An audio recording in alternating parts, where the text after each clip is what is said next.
a lot of young men grow up with these false ideas of how they need to perform their masculinity in order to achieve the things they want, whether it's, riches, whether it's women, whether it's respect and power, right? We often act in the way that we believe that we have to be as men in order to achieve those goals.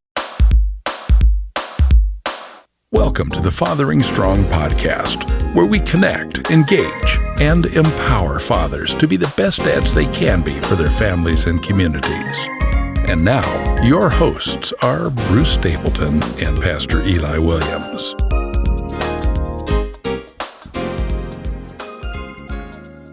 Well, hello, everybody. I am Eli Williams, and you probably know me by now, a husband, a father, grandfather, author, pastor, president of Urban Light Ministries, which is the nonprofit that powers Fathering Strong. I'm also known for my bad dad jokes, but I will spare you at this moment. On the podcast, we inform, share fatherhood stories, encourage, and inspire one another along our fatherhood journeys. And my guest today is none other than Glenn A. Harris. Mr. Harris is the Director of Prevention for the Ohio Domestic Violence Network. He and I serve on the Ohio Practitioners Network for Fathers and Families Board of Directors together, and I'm delighted to have Glenn Harris on the Fathering Strong podcast today. Welcome, Glenn. Thank you for having me, Eli. Thank you for inviting me for this very important conversation. Well, we are happy to have you on today, and we'd like to start with each guest on these podcasts by you having an opportunity, if you will, to share your fatherhood story. Now, some start with the relationship with their dad and then also talk about their relationship with their children. So let's start there, shall we? Tell us about your upbringing. Yeah, so a very unique experience for me. I think my journey and what kind of led me to the work that I do within fatherhood, within domestic violence. I think first and foremost, I was a young father. I had my first child at the age of 19. And I can remember at 19 finding out that my partner was pregnant. And unfortunately, my biological father was incarcerated at the time. He was incarcerated from the time I was 14 to the time I was 22. So it was about an 8-year period he was incarcerated. So I didn't have him for guidance and support. In place of that, I went to my paternal grandfather and I went to him and said, hey, my dad's been kind of locked up. I don't really know how to do this dad thing. What kind of advice can you give me? And I remember him looking at me and just saying, do everything your dad didn't do. And at the moment, I was like, that's it? That's all you're going to give me? But even now, as I look back, over the past, 30 years, that's exactly what I've done. I've tried to fill in the gaps, be all the things that my dad wasn't. Myself, I now have 3 boys. They're all 10 years apart, 30, 20, and 10. So I like to think I've gotten a little bit better each time down the road. Wow. That's quite the story, sir. Well, thank you. Yeah. We'll talk about that some more, maybe a little later on in the podcast. But I want to shift now to talking about the work that you're doing. Now, before you went to work with the Ohio Domestic Violence Network, you led the Fatherhood Initiative at the Columbus Urban League. Is that right? Correct. Mm-hmm. I remember that. So tell me how that has kind of fueled and no doubt informed the work that you do now. Absolutely. So during the time at the Columbus Urban League, so I served as a director there, and I ran an initiative called the African American Male Initiative with the intent to engage African American men and boys in Columbus, Ohio. We chose a 3-pronged approach. We chose to do mentoring with young people. We chose to do a reentry program for those coming back from incarceration, and then we chose to do a fatherhood program. We thought through those 3 programs, we could pretty much touch just about every male in the community, and it was a good way to engage around different social ills that we saw populations having. An ironic thing happened so I left the Urban League in 2018 and I started doing some consulting work. So I was doing some consulting work, traveling the country a little bit, helping set up fatherhood programs in a few places. And then I got an interesting email from a mom of one of the young men that I was mentoring. She happened to be an employee with the Ohio Domestic Violence Network, and they were looking for a male to do some prevention work to engage men around domestic violence prevention. A funny thing occurred about that time, whereas all domestic violence work had centered around advocacy, meaning reacting to the violence. The violence has occurred. What can we do to get the victims some support? Somewhere along the way, a light bulb went off, and someone said, "Well, what can we do to prevent a lot of these situations? Let's go further up the river, as they say." And that's where I come in. Originally, when the opportunity came to me, I said, "Nah, domestic violence. I work with men and boys. Domestic violence is not really a lane for me." And that was a little tainted from previous experience in the fatherhood community.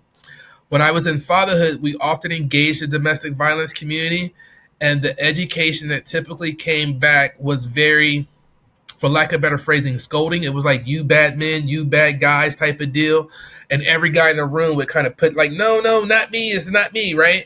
And I figured there had to be a better way to have this conversation, that men needed to be a part of the conversation, but not in a way we're aggressively attacking them and pointing the finger at them. How can we make men part of the conversation?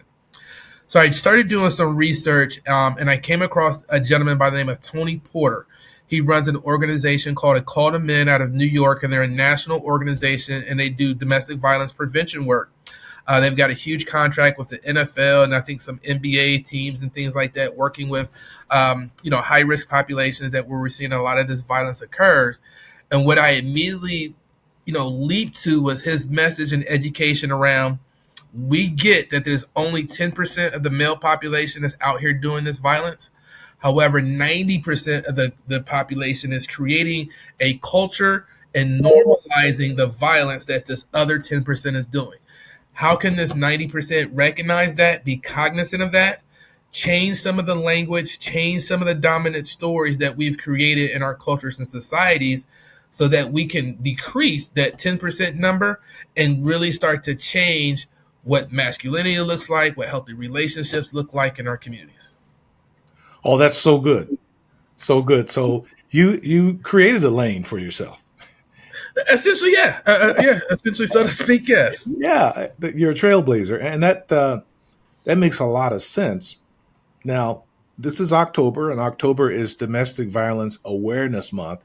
What special things happen during Domestic Violence Awareness Month?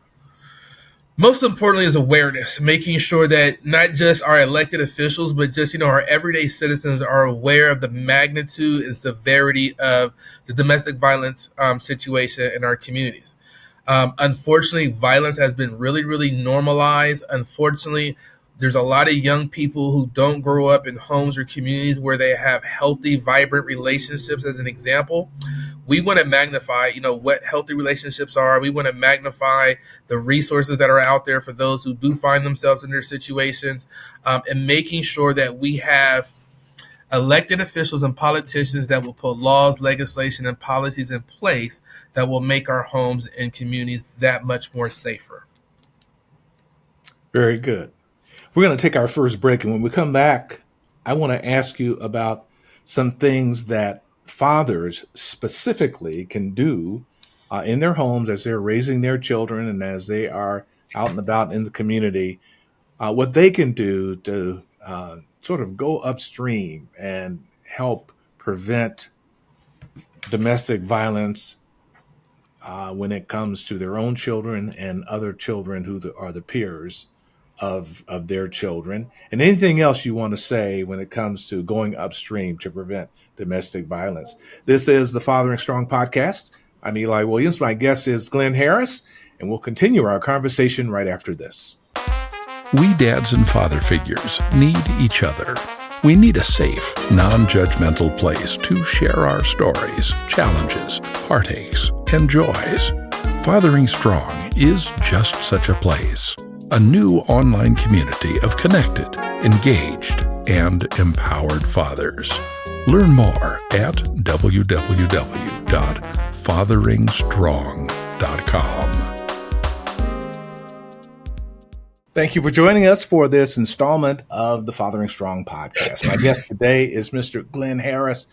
Glenn, what can men and fathers do to prevent domestic violence? And specifically, could you talk just a minute or two about what fathers can do when it comes to impacting their sons in this way, and perhaps even their daughters? Yeah, three things that I will point to, and really what it comes down to is modeling, right? The first thing is I'm going to say modeling healthy relationships. What do healthy relationships look like, right? Yeah. We have a couple theories that we use in domestic violence. We say green flags, red flags, and finding out who your best partner is. I remember just a couple years ago, I think this was during like the pandemic, and I was on social media and I seen the younger populations on social media making a joke out of the red flag campaign. Like they'll be on social media and they'll say his breath stinks, red flag, red flag, red flag. And I would be like, no, that's not what a red flag is. A red flag is more about, these dangerous behaviors that we know lead to violence. Let's not make a joke of that. Let's not make light of that, right? So I think it starts with modeling healthy relationships as much as we can. And I think that starts, especially for men who have daughters, that relationship they have with their daughters, because that will set the expectations for what your daughters expect out of men and how they're treated, how they're talked to, so on and so forth. The second thing I would point to is not creating such rigid gender roles, right? Making sure that both boys and girls get an equal opportunity to experience things that, for lack of better phrasing, can be seen as feminine or masculine, right? And oftentimes this happens very, very subconsciously. And Eli, I'll share a story with you. In 2019, this was when the electric scooters got real popular. I also have a daughter, so I have my three sons, 30, 20, and 10, and I have a young daughter who's 9, so she's a year younger. My first experience raising a girl.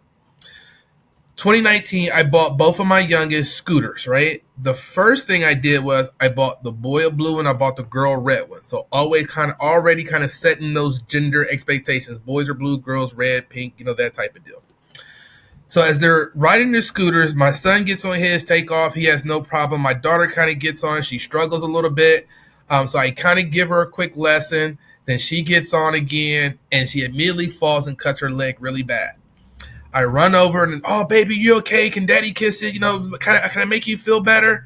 And as I'm doing that, my son pulls up on the scooter and was like, wait a minute. Last year when you was teaching me how to ride my bike, you told me to stop crying, man up, quit. You know what I mean? So it was like, oh my gosh, like, what am I doing? Like, I didn't realize now here I am subconsciously reinforcing these gender roles that society puts on us. Men and boys, you can't cry. Men and boys, you can't show that hurt, that pain. Men and boys, you can't do this.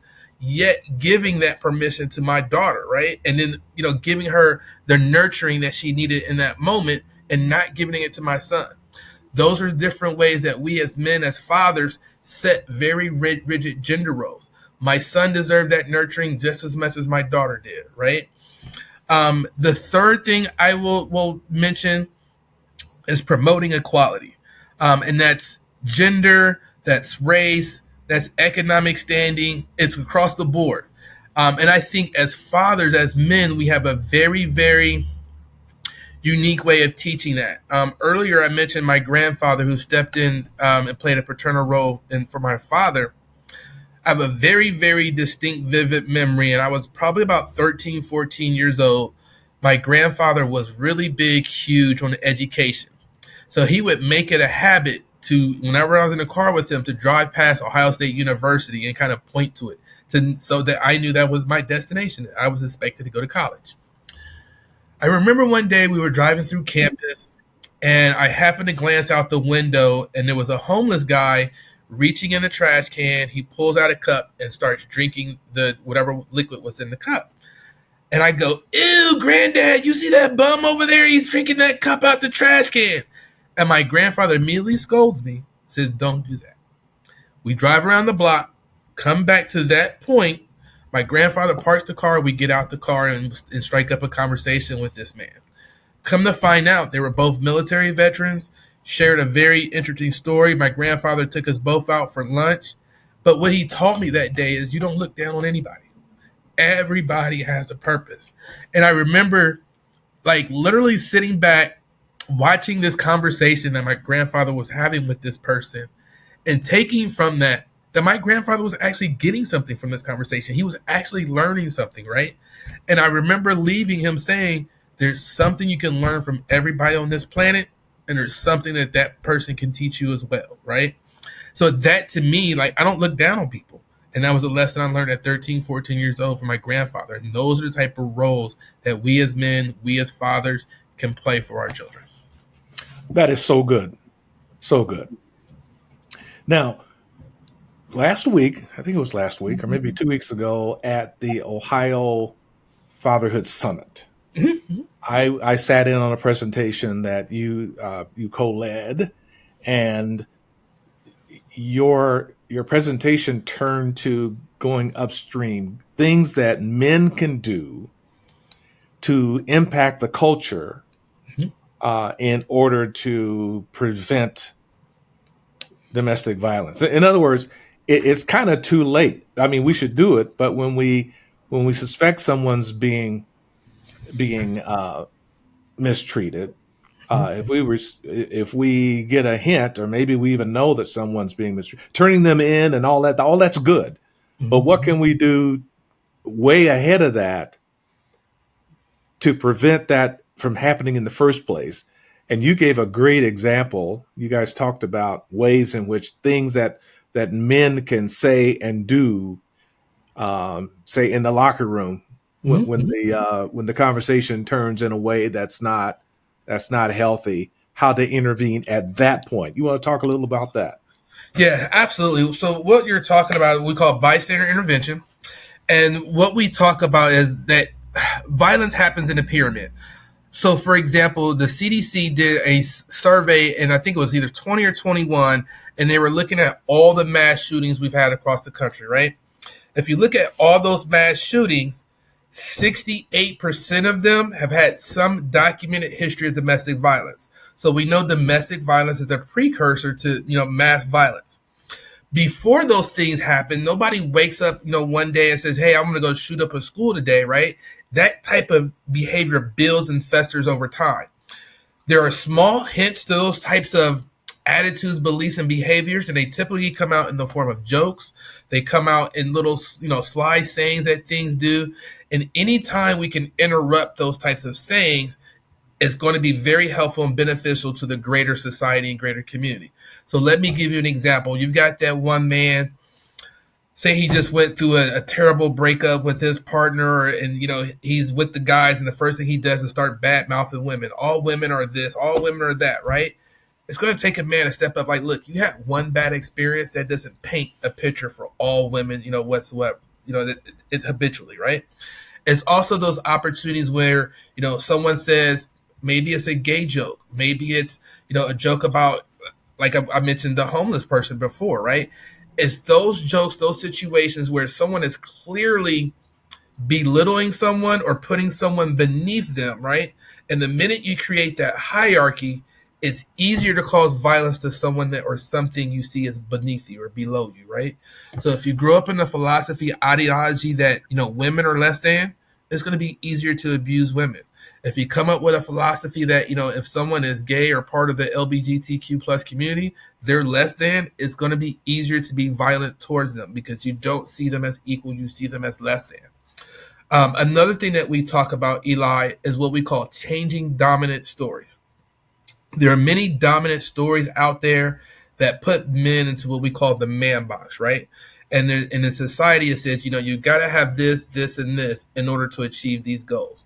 So a lot of young men grow up with these false ideas of how they need to perform their masculinity in order to achieve the things they want, whether it's, riches, whether it's women, whether it's respect and power, right? We often act in the way that we believe that we have to be as men in order to achieve those goals. Interesting. So then that even applies with your own sons, making sure that your own sons have a healthy view of people of the opposite sex, people with different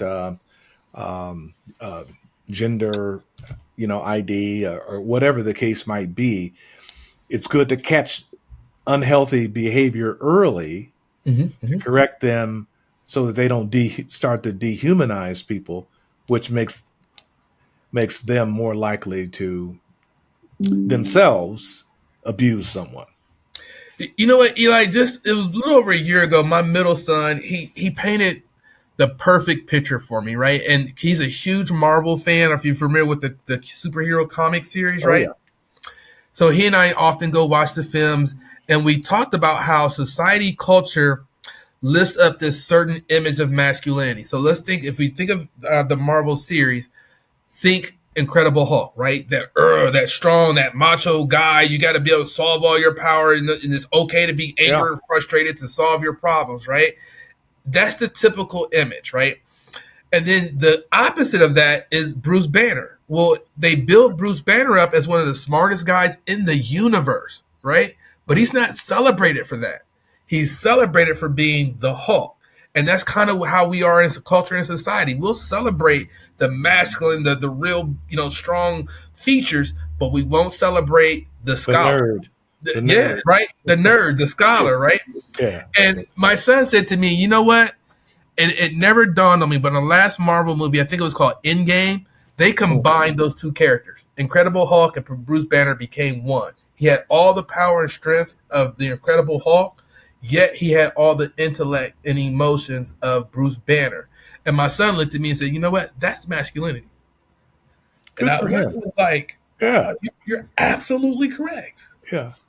Yeah. That's And it's healthy. not one or the other. It doesn't have to be one or the other extreme. Right. Right. But you do want to be healthy. 100%. Yeah.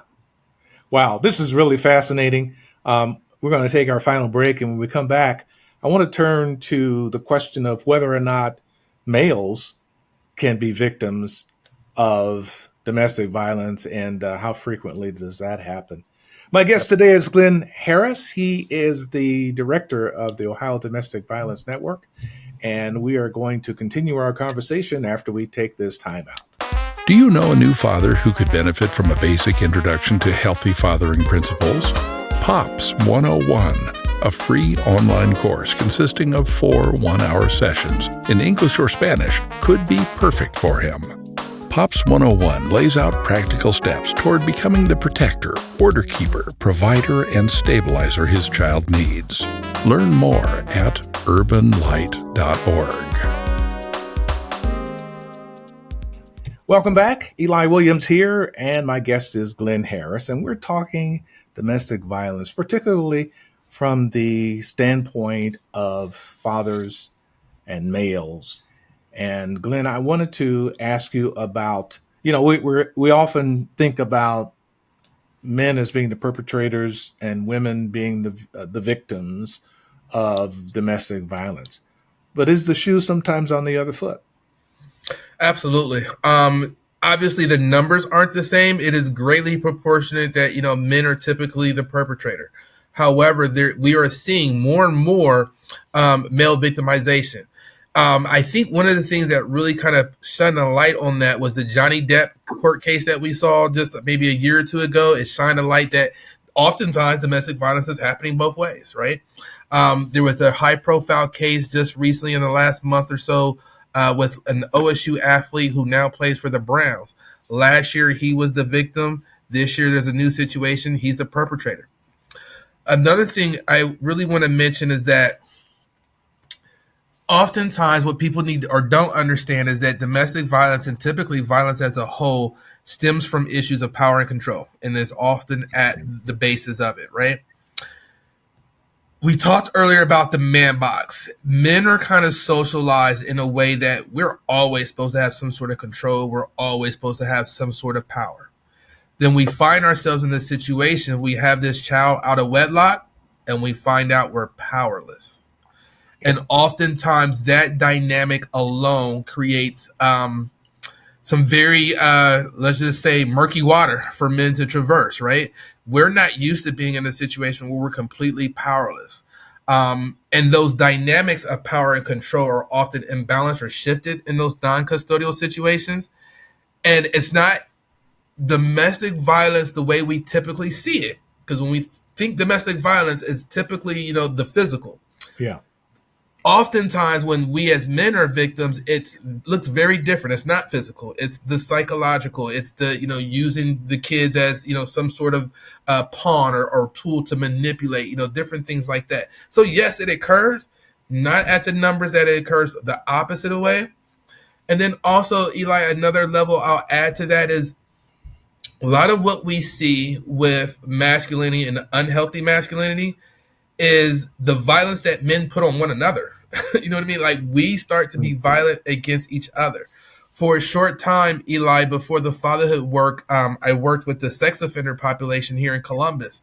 And I remember going through that intake process. And over the course of 3 years, one thing that just illuminated to me, more than half of these guys that were sex offenders were victims at one point, never got the help or treatment that they needed, took that learned behavior and became perpetrators.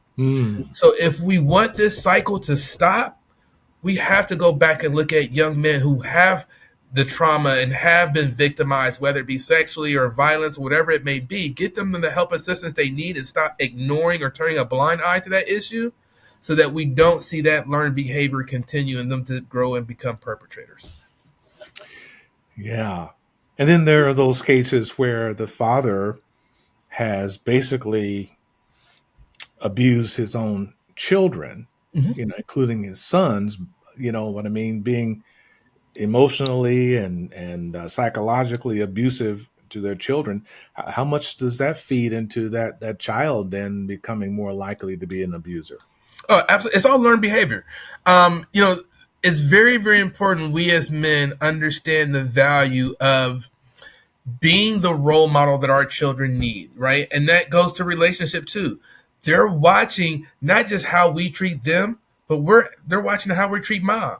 If they see how we treat her disrespectfully, if they treat how we can't have a simple, normal, non-aggressive conversation, they pick up on that, right? This is how we talk. So it's very, very important that we model the appropriate behavior that we want our children to pick up on, and be cognizant of what those conversations are when the children are around and what they're privy to as kids.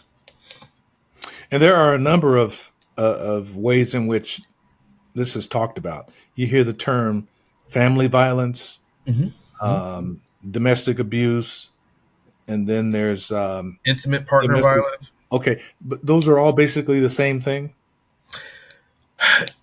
Yes and no. Some are inclusive of other things. So within the field, domestic violence typically means anything that happens within the home. So say if me and my brother get into a very physical fight, technically that could be considered domestic violence because it's someone within my household. Intimate partner violence can be domestic violence, but it directly involves two people in an intimate partner relationship. It could be same sex, opposite sex. That sex doesn't matter as long as they're in some sort of intimate partnership. And that's where some of the differences lie. When you say IPV, intimate partner violence, you're dealing with someone that, in an intimate relationship. If you say domestic violence, it's a little bit broader and can include a bigger spectrum, I should say. So family violence, is that the same as domestic violence? Yes. Yes. Family violence and domestic violence can pretty much be used interchangeably. Yes. Got it. And then there's also senior abuse. There's lots of bad stuff happening, right? There's senior abuse. There's child abuse, child mistreatment and abuse. There's several different categories. But Eli, what I would tell you is that they all have what they call the same risk and protective factors, right? The same risk factors that allow me to be violent or traumatic towards, a young person or an old person is the same thing that allows those same behaviors to happen towards my intimate partner. Somewhere along the way, I've gotten some messagings. I have some attitude, belief, or behavior that tells me this type of response is okay. Well, it's really great knowing that you and your cohorts are out there dealing with this. You've made this your passion, your focus, and hopefully during this October, more awareness is out there that this is going on, and the things that are being done to help put an end to it, and what we as citizens, members of society, can do to be a part of preventing it in the first place. So thank you for that. Thank you for the information. Thank you for taking time out of your busy day to join us here on the Father and Strong podcast. Glenn, it's been a delight to have you on. Absolutely. Eli, thank you so much for having me. Anyone else that would like to find out more information about that work that we do, just Google the Ohio Men's Action Network, OMAN. That is an organization I lead, and it's a collection of men and female preventionists all over the state doing this work. We invite anyone to be a part of OMAN, be a part of this work, and help spread the message. So what is the IRL? How can someone find you on the internet? Absolutely. Just type www.ohman-ohio.org. Absolutely. Thank you so much. And that wraps up today's conversation on the Fathering Strong podcast. For more on this topic, I invite you to check out my blog for this week because it's about domestic violence prevention. And not only that, you can find lots of other good topics out there on our blogs as well. You can find them at urbanlight.org. Fathering Strong offers many resources, including our weekly Fathering Strong podcast, our blogs, devotionals, and videos, and fatherhood courses, and so much more. Find it all at fatheringstrong.com. Thanks again to our guest, Glenn Harris. We appreciate you taking the time, Glenn. And we thank you, friends, for being with us today. We want you to know that next time, on the next edition of the Fathering Strong podcast, our guest will be, let me get it right, Miguelito, all right, Miguelito Jerome. He's a Haitian businessman. He's a broadcaster, and he's a dad. So that ought to be an interesting conversation to hear about fatherhood, Haitian style, and now as an immigrant. In the meantime, may the Lord bless you as you give your child what no one else on earth can, and that is your fully developed father love. We'll see you next time on the Fathering Strong podcast. Fathering Strong is powered by Urban Light Ministries, a not-for-profit organization serving the needs of families and children for nearly 30 years. Your support helps us continue turning the hearts of fathers to their children while meeting some of the immediate critical needs of struggling families with small children. Contributions of all sizes are welcomed at www.urbanlight.org. The Fathering Strong podcast is a production of Urban Light Ministries, with technical assistance from the Momentum Group, and Harold Rayford provides the theme music. So thank you for listening.